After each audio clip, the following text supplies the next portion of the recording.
জয় গুরু। ওম শ্রী পরমাত্মনে নমঃ। শ্রী শ্রী গুরু গৌরাঙ্গ বিজয়ত। সকলকে জানাই শুভেচ্ছা এবং যথাস্থানে প্রণাম জানাই।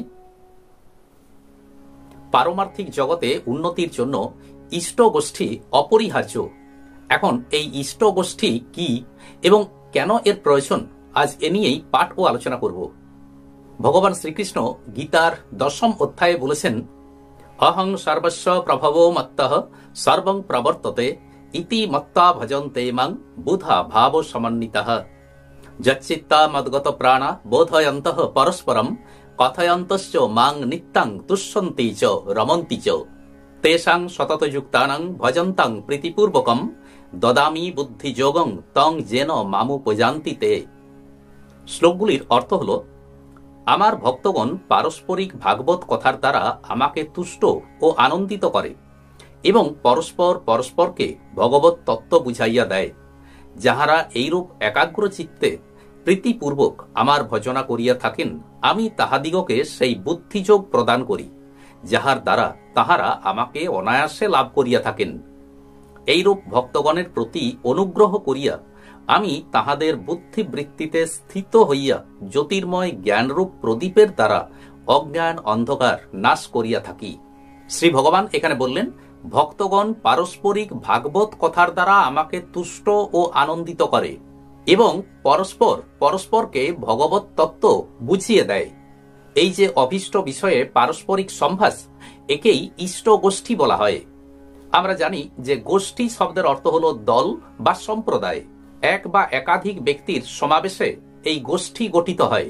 তাই ইষ্ট গোষ্ঠী শব্দের অর্থ হল গুরু সম্প্রদায় অনুসারে একাধিক ব্যক্তির মিলন ও ধর্মকথা আলোচনা, ইষ্ট কথা আলোচনা।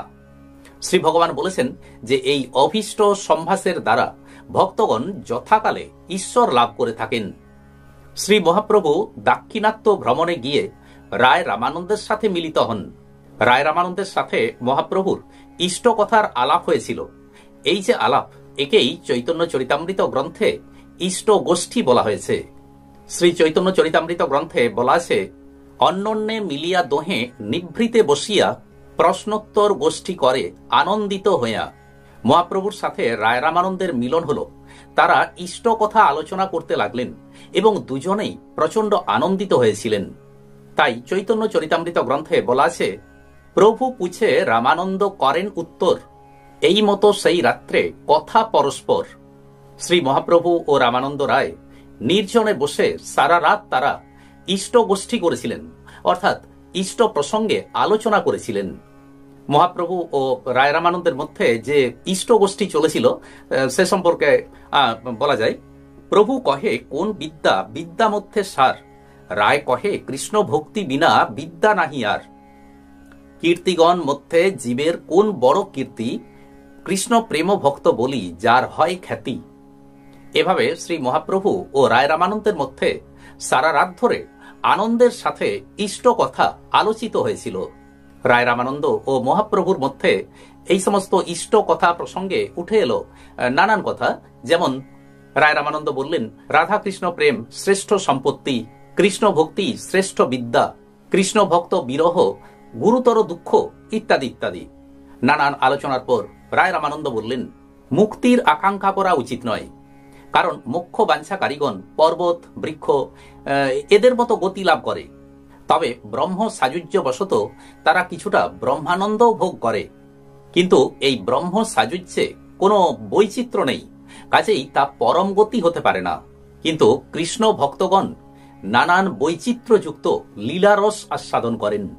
তাই মুক্তিকামী অপেক্ষা ভক্তই শ্রেষ্ঠ গতি লাভ করে থাকেন। কৃষ্ণদাস কবিরাজ গোস্বামী তাই তার গ্রন্থে মুক্তি বাঞ্ছাকারীদের প্রতি তীব্র শ্লেষ বর্ষণ করেছেন। এভাবে মহাপ্রভু ও রায় রামানন্দের মধ্যে রাত্রে নির্জনে কৃষ্ণ কথা আলোচনা হয়েছিল। চৈতন্য চরিতামৃত গ্রন্থে একেই ইষ্ট গোষ্ঠী বলা হয়েছে। আমরা জানি 9 প্রকার অনুষ্ঠান শুদ্ধা ভক্তির অন্তর্গত। শ্রবণং কীর্তনং বিষ্ণু স্মরণং পাদসেবনম অর্চনং বন্দনং দাস্যং সখ্যমাত্ম নিবেদনম। এখানে প্রথমেই শ্রবণের কথা বলা হয়েছে, আর ইষ্ট গোষ্ঠীর মাধ্যমে শ্রী ভগবানের নাম গুণগান ইত্যাদি শ্রবণ করা যায়। আর তাই পারমার্থিক জগতে উন্নতির জন্য এই ইষ্ট গোষ্ঠী একান্তই প্রয়োজন। আজ এই পর্যন্তই। আসুন এবার শ্রী ভগবানের মহামন্ত্র জপ করি। হরে কৃষ্ণ কৃষ্ণ কৃষ্ণ হরে হরে, হরে রাম রাম রাম হরে হরে। নমস্কার।